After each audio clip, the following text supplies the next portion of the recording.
quote, they don't say, they don't lie.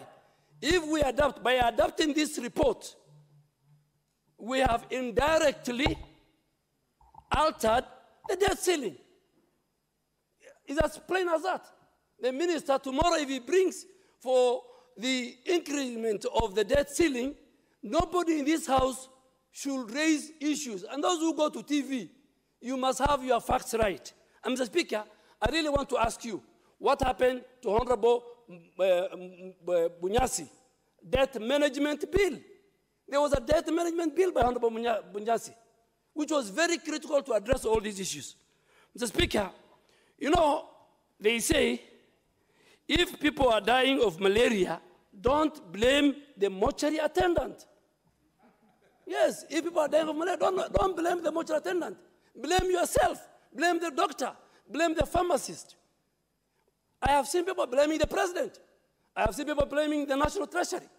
And all these. Mr. Speaker, the 2010 constitutional architecture gave this august house, the National Assembly, all the powers in as far as budget-making process is concerned, in as far as the management of debt, the management of finances of our country.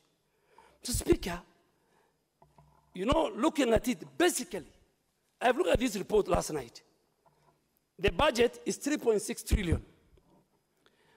National Executive is getting 1.89, Parliament is getting 46 billion, Judiciary is getting 17 billion, county governments are getting 370 billion.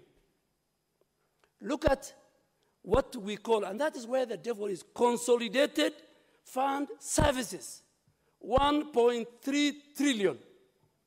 That 1.3 trillion, 1 trillion is going to service debt.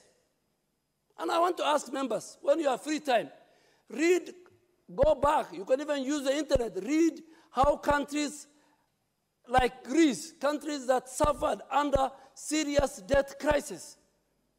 We must stand up. Speaker, look at the quality of investment. This budget, every project, every investment, before we pump money into it, we must assess the quality of that investment to the people of Kenya and to the economy. Speaker, I have seen in the report, and the chair has done a good job. Stall projects, and these are carrying in Public Council Committee, stall projects are to the tune of 8 trillion. 8 trillion. Yani this country is like every shilling we collect, every 100 shilling that Kenya Revenue Authority collects, 66 shillings go to service debt. Speaker, let me bring the matter home. If I earn 200,000 shillings, I cannot budget for an expenditure of my family for 1 million shilling. That I say I earn 200,000 and I want my family to have an expenditure of 1 million shilling. That's exactly what's happening here. And our problem of debt, Mr. Speaker, it's not in fact the borrowing. Our problem of debt is a deficit. Year in, year out. And I think Honorable Kanini Kega, if you look at the previous budget committee reports, you see the problem is the moment we have a huge deficit, from 500 billion, 600 billion, today we are at close to 1 trillion. The moment you have a deficit, then you will be forced to borrow. Where are we borrowing? According to this report, the domestic market or the domestic debt is at, from the 952, the domestic debt is 661 billion. And from the foreign debt, they will borrow 291.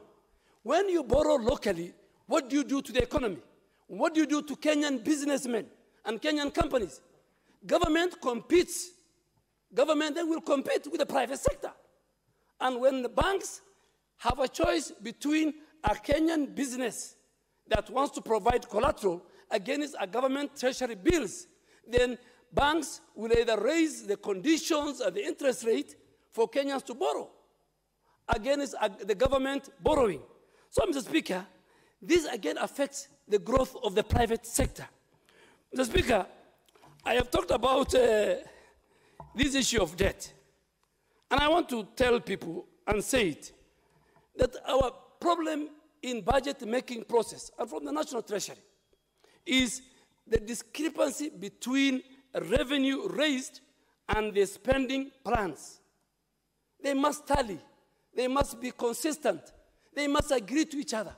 You cannot have, when you cannot tell KRA under this COVID situation, and the Speaker of this House, the Budget Committee and the Finance Committee must do a deliberate action to finance and to increase the budgetary allocation to Kenya Revenue Authority.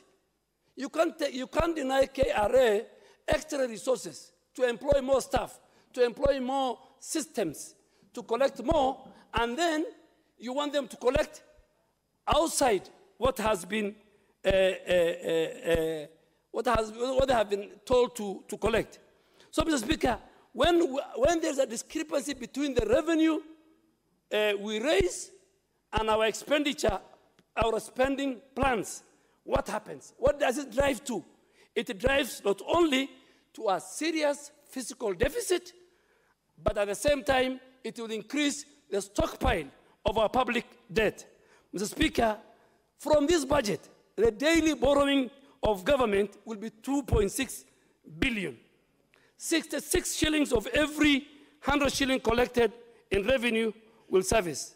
So, Speaker, let me finish with this. And whether people like it or not, Kenya is technically in a debt fix. And government plays down. They don't want to tell us the debt exposure of our country. You know, it's good the government tells us we are in a serious debt. But people want to cheat. They want to cheat their ego. So I would say government is playing down, but Kenya is technically in a debt fix. Let us pass it. But those are things, and when the debt